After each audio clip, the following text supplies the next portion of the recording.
13,276 pesos na gamit ang binili ko para sa makeover ng kwarto / office / editing room ko. Bakit hindi natin i-upgrade itong kwarto, di ba? Masyado na kasi masikip at makalat. Samantalang I spend 90% of my time here pag nasa bahay ako. Kaya hindi pwedeng ganito. Tara. So ito yung aking kwarto / office, no? Makalat at masikip. At ang gamit, kung saan sa nakapatong. Kami ni Jay, hindi magkasya halos kapag sabay kami nagtrabaho. Kaya i-makeover natin ang kwarto. Mas paluwagin natin, mas ayusin natin para meron tayong working area, sapat na working area kasi araw-araw naman natin itong ginagawa. Kaya sinukat ko ang mga kantuhan ng kwarto para habang naghahanap tayo ng mga gamit, hindi tayo malilito kung ano ang mga kasya na furniture. Bale table shelf, upuan, shelf at bagong aparador na may sliding door ang kailangan natin bilhin. Kaya umalis kagad kami para makabili ng gamit. Unang stop sa Maharlika sa Lucena. Naningin ako ng mga table at aparador. May metro pang dala. Paikot-ikot at mininuta sa gamit ang aking mahiwagang kodigo. Para daw naman akong architect Para to na yan. Kaso wala akong napili. Medyo mga alangan sa mga slot natin. Kaya Nestwood, Lucena ang next stop. Ang daming pamimilian dito, grabe. Ang problema, alangan din ang mga sizes dito. Ang ending, wala pa rin. Nag-research na rin ako sa pagbili online. Effort pa kami ng ate ko. Sa kabuyaw ko pinadeliver kasi hindi daw serviceable ang bahay namin para sa malalaking shipment. Kaso, pagdating, sira rin. Halatang nabagsak ang mga gilid-gilid.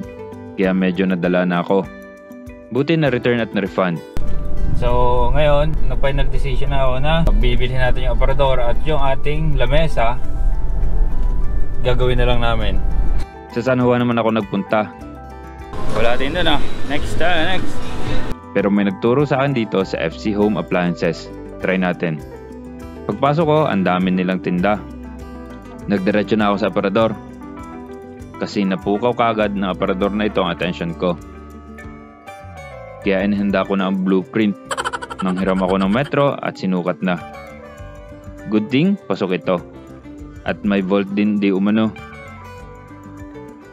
11,520 pesos ito. Medyo mataas.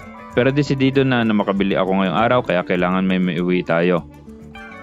Tinanong ko kung hindi ba ito madaling kalawangin kasi gawa ito sa lata. Hindi ba sir madaling kalawangin yung ganito? Aray makapal yung coated kaya hindi siya basta-basta kalawangin. Hindi naman daw.